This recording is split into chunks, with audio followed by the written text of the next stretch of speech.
Today, I want to talk about something that I feel is so important, and that is loving the little girl that lives inside of you. It doesn't matter whatever gender you associate with. It's really loving that little being that grew up and didn't hear what they needed to hear, didn't receive what they needed to receive, and it's caused a shifting in the cells. Maybe even cellular damage. And you have to know, you guys, everything that we go through from the age of 0 to 5, and a lot of times even in our teenage years, that stuff that we went through, whether it was highs or whether it was lows, they get etched into our cells. And if it is holding us back at all, or we're feeling there's a stuck energy because of something that was said or done, it is our job to heal it. And I'm here to tell you that it's the deepest work you will do, and it's really, really, really powerful work. And it's so beneficial because ultimately, you guys, it doesn't feel awesome when you're in it. It doesn't usually. It can for some people, but it's usually feeling a little bit like, oh, but then once you do it, you heal a lot of these patterns that you can't quite explain. The patterns of maybe road rage, or the patterns of maybe, for me, when I get on customer service of like AT&T or Comcast or American, any type of like customer service, I get triggered. And it's important to understand that it's not really that, because ultimately it's inconvenient, it's not fun. But why is it triggering? Why is it creating so much angst and so much heat and fire within your body, my body? So really knowing that actually these moments that come up are just opportunities for you to go back and heal either that 5-year-old self or that teenager. Because usually we're operating either from our 5-year-old self or our teenage self when we're in our rackets, or when we're in our low moments, low vibration feelings. And I have to tell you that it is an intention of mine. You guys know this. I've been in this intention of doing some deep healing work on myself. And boy, oh boy, I don't actually feel like I'm getting more stillness. That was the intention, to be like carefree and doing more hikes and sipping my tea longer. Not happening. I'm just being so honest. It's not happening, because what is happening is I'm staying in my patterns, but I'm realizing that my intention to heal is bringing up some stuff from my past.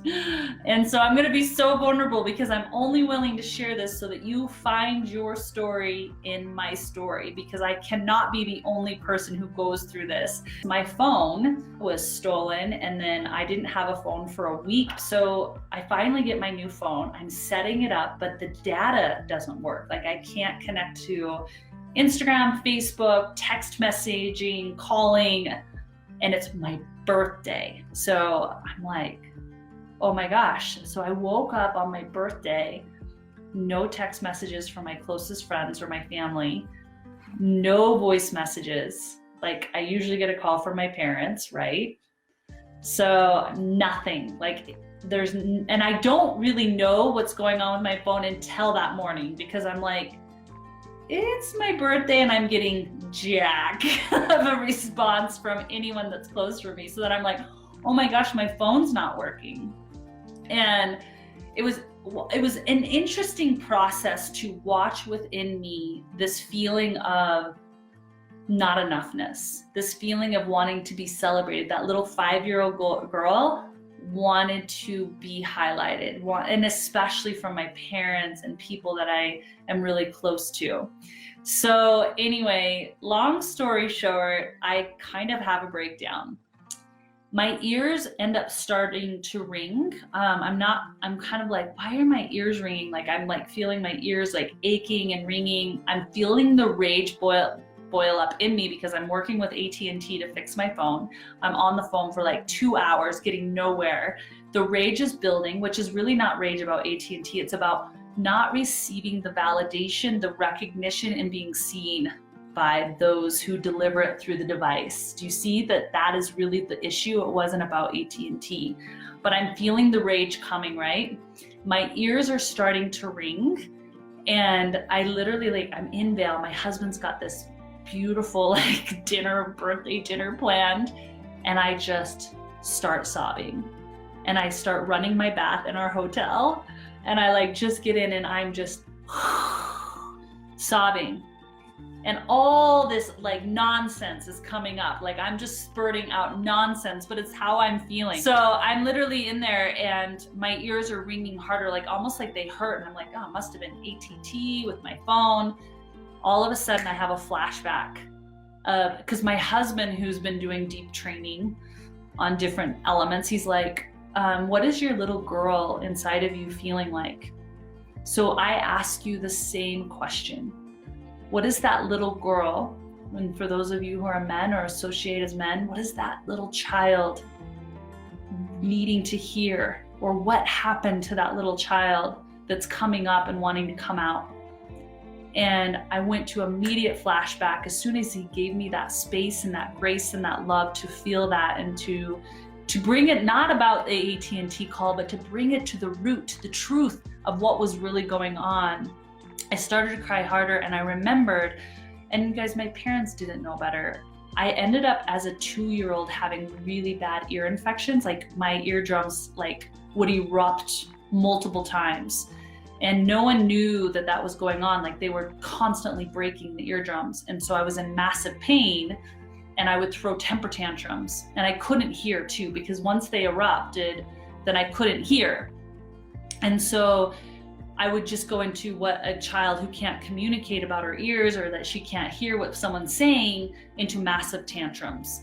And my parents, how they handled it is, if you misbehave and you have a tantrum, we're gonna put you in your room. My room was the only room that had an outside lock, so they would actually lock me in my room. And I remember kicking the walls, banging on the walls, wanting to get out of my room. And it sounds so horrific, and it was. This went on for about 1.5 years until my mom took me into a doctor who was like, this child cannot hardly hear. It sounds like she's underwater in a bathtub. She can't hardly hear you. She knows you're talking to her, but she cannot hear, and she's in massive pain. We have to get her into surgery. You guys, there was this stage from 2 to 3.5 where I felt like if I raged or if I tried to communicate what I was feeling, that I would get locked into my room. And I felt not seen.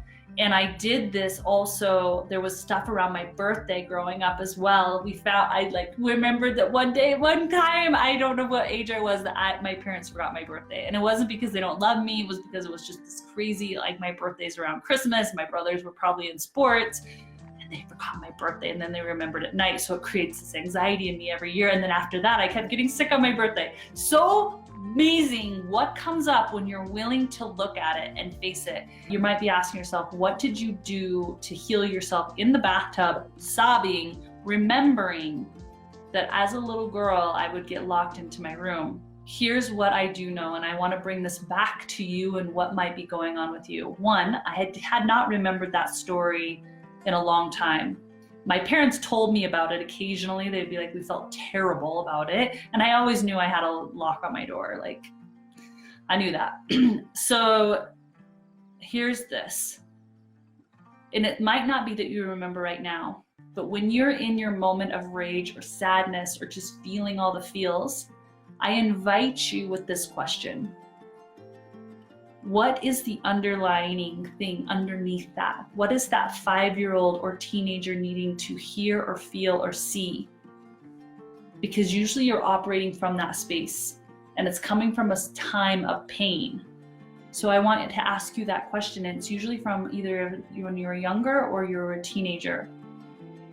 And then when you're in that moment and you take a minute to just feel it and remember, if you find yourself in that moment, or just, and it could be any moment. I mean, it could be when you were 13 or 14 and this girl that you liked, you asked her to date you or to be your girlfriend and she denied you and everyone laughed at you. Who knows what your moment is, right? So you basically remember, and then you get to close your eyes. And you get to go back as you are right now to that moment, whatever that moment was, and tell your younger self all the things you needed to hear. You get to wrap your arms around that little girl And you get to tell her in that moment, that exact situation, what she needed to hear. So I took some time on my birthday, took some time from the dinner time, to going out on my birthday, all the lights and all the fun things, to close my eyes and to go to that little girl on the bed in her bedroom. After she'd been kicking the walls, punching the walls, crying in her pillow, screaming to get someone's attention, to be seen, to be understood, and just put my arms around her and told her, wow, she's so brave. I'm so sorry your ears are hurting. Well, I totally feel you. I understand you. You are a good girl. Because I was also told I was a really bad girl. So told her I was a good girl. And I just took time to love on her. And right now I'm really light about it, but in the time of the meditation and the visualization, it just was so purification, because I was crying and I could feel her and I could offer love to her. And do it in my self, in my higher self. And you have to understand that that's more powerful to the healing of that little girl in the cellular DNA than if my parents came to me and said sorry. Because my parents have already said sorry. They were like, we feel so bad that we used to do that to you. So anyway, it's not like I need that from them. I needed to go and do what someone wouldn't have done and go back to the scene and love on her. We're all connected. If I heal myself cellularly, then it gives permission, and it's energetic permission to my children and to my spouse and anyone in my sphere of influence. So really remembering that moment and then going back there and saying what needed to be said or what needed to be done to heal that. Reminding yourself that you're enough, reminding yourself that you're seen, that you're not a bad girl or a bad boy or not good looking or pretty or whatever the situation was.